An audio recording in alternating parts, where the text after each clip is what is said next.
Somewhere in the high and misty mountains of 16th century Russia, a figure appeared whose name would become synonymous with terror and doom. Ivan IV, better known as Ivan the Terrible, ruled Russia with an iron fist, slaughtering thousands of his political opponents in a period of terror that lasted more than 4 decades.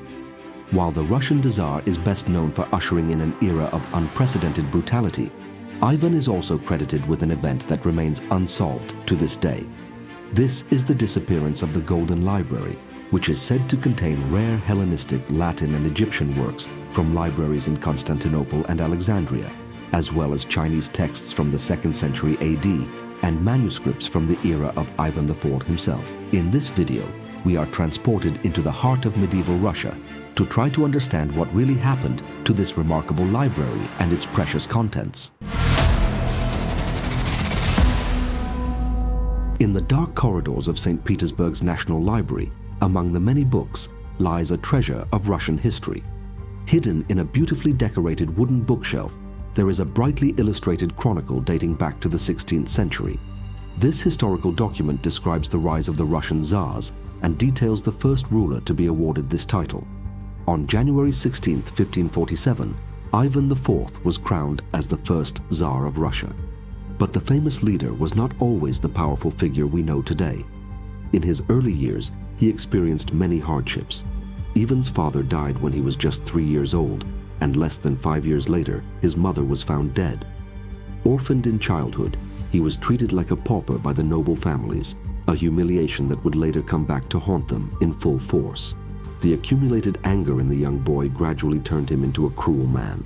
It is said that Ivan often showed cruelty to animals, throwing dogs and cats through windows or plucking the feathers of birds. These early experiences shaped his character, eventually turning him into a ruthless and cruel ruler. Over time, the king became better known as Ivan the Terrible. He ruled Russia with an iron hand and had no regard for human life. During his reign, he created a centralized Russian state and expanded the territories of the empire, conquering the Astrakhan, Kazan, and Siberian Khanates.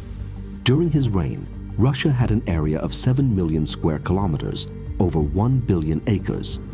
Those who stood in Ivan's way were met with ruthlessness as the Tsar plundered lands far and wide, taking whatever he pleased and often leaving in his wake pogrom and destruction. The bloodthirsty ruler founded the Oprichnina, an army of executioners who eliminated thousands of boyars, rich men, and members of the nobility, some of whom were publicly punished to send a warning to the rest. Anyone whom the king suspected of having betrayed him eventually perished at the hands of these cold-blooded army. The methods of elimination varied, but all were equally cruel in nature. No one was safe from Ivan's wrath, not even his own family. He once saw his pregnant daughter-in-law undressed, which provoked him to strike her so cruelly that she later lost her baby. When his son confronted him, he assaulted him to such an extent that the boy died. Despite Ivan's harsh methods while in power, some of Russia's future leaders spoke fondly of the first Tsar.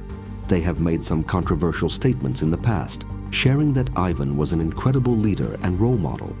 Although history has immortalized him as a cruel ruler, there is another side to Ivan's figure. Over the past few centuries, he has been associated with the disappearance of a great library that contained an unprecedented number of rare books and priceless manuscripts, many of which held wisdom and knowledge of ancient cultures, including Egyptian. Historians believe that Ivan the Terrible's library was created by his grandfather, Ivan III the Great.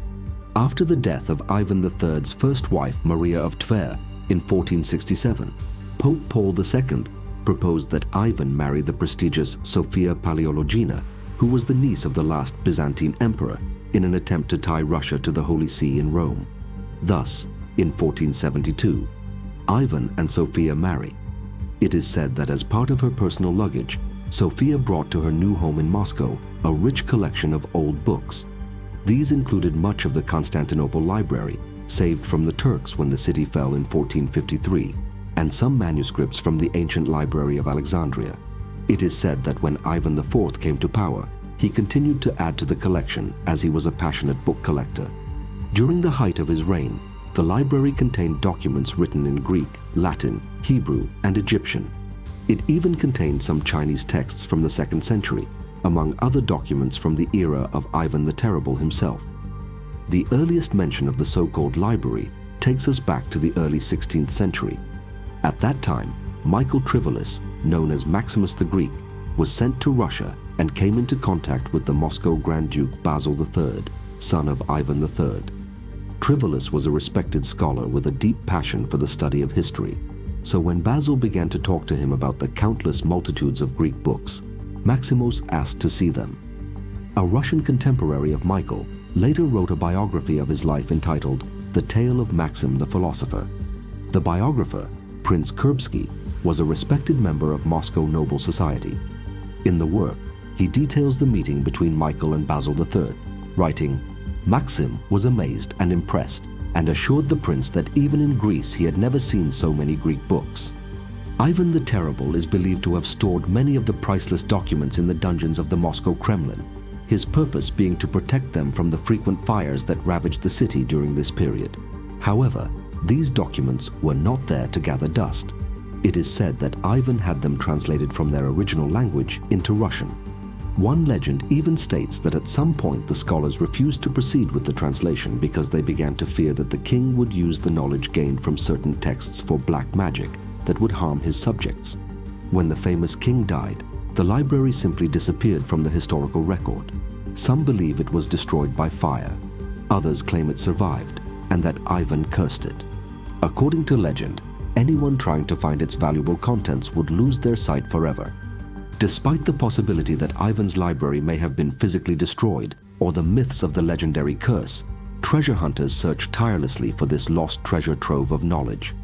Over the centuries, many have tried to find it. Among them are Peter the Great and various representatives of the Vatican who visited Moscow during the reign of Boris Godunov. But until now, no one has been able to find this legendary archive. In the 19th century, the historian Christoph von Dabelow shocked the world by announcing that he had discovered a document listing the books from the missing collection. According to him, the list included 142 volumes of Titus Livy's History of Rome. This would be an incredible discovery, given that historians are currently only familiar with 35 of them. Furthermore, Dabelow claimed that the collection contained a complete version of Cicero's On the Republic, De Republica, of which only fragments survive in Western libraries. He also suggested that an unknown poem by Virgil was in the library. Such a collection of texts would be invaluable to historians. However, there is one serious problem. Von Dabelow has never shown the alleged list to anyone else, leading to doubts and disputes about its veracity. In the first half of the 20th century, the Russian archaeologist Ignatii Stelecki was fascinated by the legends of Ivan the Terrible's library and devoted his life to its search. He began making guesses about the library's location using old maps of the Kremlin collected from different centuries. In 1929, the Soviet government granted him permission to excavate. Research under the Arsenal Towers began in 1933, but it was stopped the following year after Sergei Kirov's assassination. A few years later, with the outbreak of World War II, the excavations were cancelled indefinitely.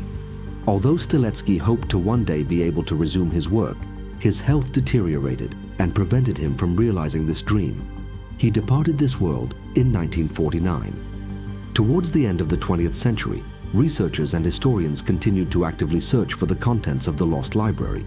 But the search was no longer limited to the Kremlin, as some believed the library had been moved to another location, such as Sergiev Posad. It was there that Ivan IV moved his court in the later years of his reign. Another possibility is the town of Alexandria, which served as the capital of Ivan's dominions. Some have even suggested that the rare manuscripts and historical texts may be located in the village of Dyakovo near Kolomenskoye, where a secret door leading to an underground room was discovered in the Church of St. John the Baptist. It is unlikely that Ivan the Terrible's library will ever be discovered. Even if someone stumbles upon its location, its contents may not have survived the test of time. However, there will undoubtedly be many who will continue to search for this elusive library and its priceless contents. But researchers are not only looking for this library. It is not the only treasure trove of ancient knowledge to have disappeared over the centuries. The last great king of Assyria, Ashurbanipal, had perhaps one of the most legendary ancient libraries. a veritable treasure trove from over 3,000 years ago. But you can learn what its history is in the video you see on the left.